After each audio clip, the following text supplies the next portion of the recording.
Settler scholars' engagement with decolonizing teaching practices and centering Indigenous knowledges in Canadian higher education. The University of Calgary is located on the traditional territories of the people of the Treaty 7 region in southern Alberta, which includes the Blackfoot Confederacy, comprised of the Siksika, Piikani, and Kainai First Nations, as well as the Tsuut'ina First Nation and the Stoney Nakoda, including the Chiniki, Bearspaw, and Goodstoney First Nations. The City of Calgary is also home to the Métis Nation of Alberta, Region 3. Recognizing and lamenting the ongoing harms of settler colonialism, as a settler Canadian, I seek ways to build new relationships with Indigenous people based on gratitude, respect, truth-telling, and justice. Molly is a settler Canadian who grew up on what she describes as bald-headed prairies in a small town in Western Canada. As a school teacher turned university education professor, Molly had been exploring decolonizing and indigenizing practices for several years prior to her faculty learning community experience on indigenization. Since the faculty learning community experience, she has developed an ongoing relationship with grandmother Doreen, an elder in one of the local communities where Molly lives and works. Through this relationship, Molly continues to develop both her personal and professional ways of knowing and being, which inform the ways she engages in indigenizing and decolonizing her teaching and curricular practices. Relationship with grandmother Doreen. Molly continues to share her thoughts on reconciliation with me through the lens of her relationship with grandmother Doreen.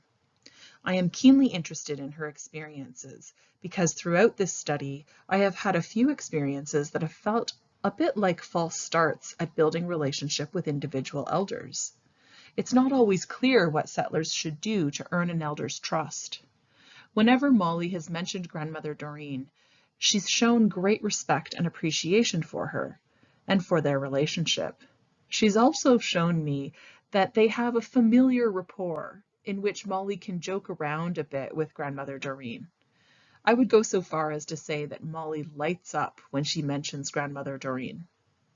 Molly tells me, "It's just like with grandmother Doreen. I'll be having a casual conversation. We'll be talking about medicine, and then all of a sudden, she talks about 3 different components that are in this medicine that took her 7 years to figure out from the elder with whom she was in relationship.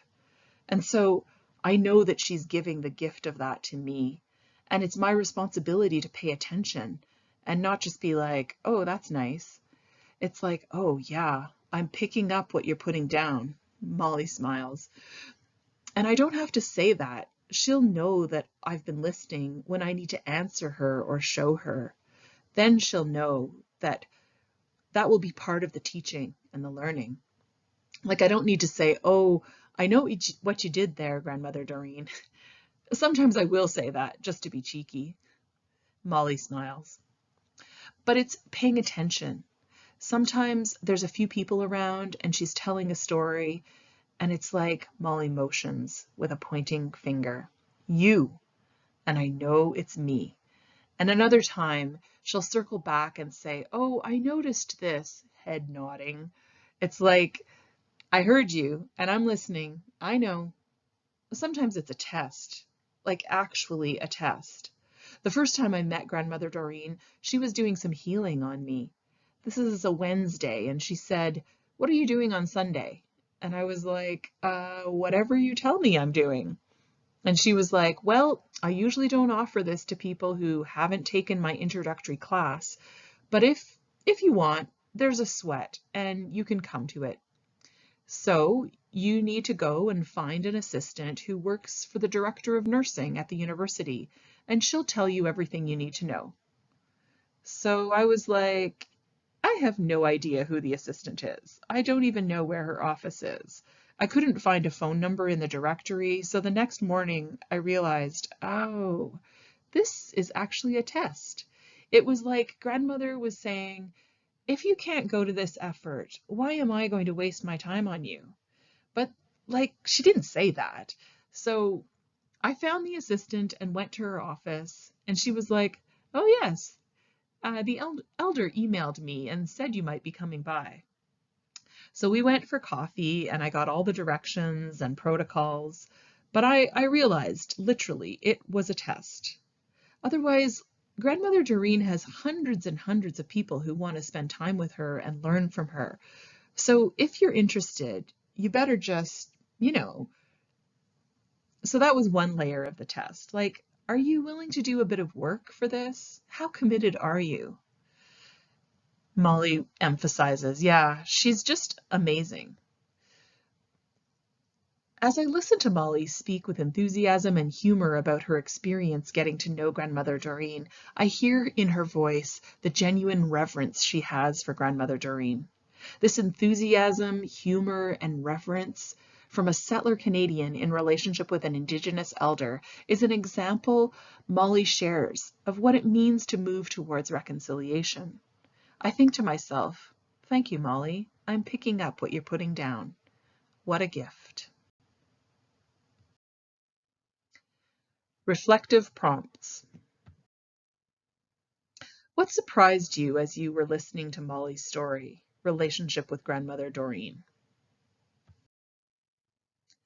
Why is it important to build relationship with elders? What role do elders have in university teaching and learning?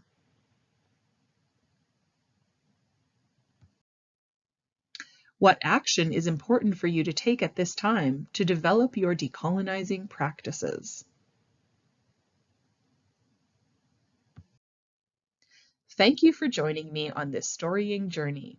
If you would like to read more of Molly's stories or the more fulsome analysis of this study, you can refer to it at the University of Alberta's Educational Research Archive. I'll put the link in the YouTube description below. The study is entitled Towards Decolonizing and Indigenizing Teaching and Curricular Practices in Canadian Higher Education, a Narrative Inquiry into Settler Academics Experiences by Julie Mooney. That's me. Thanks so much.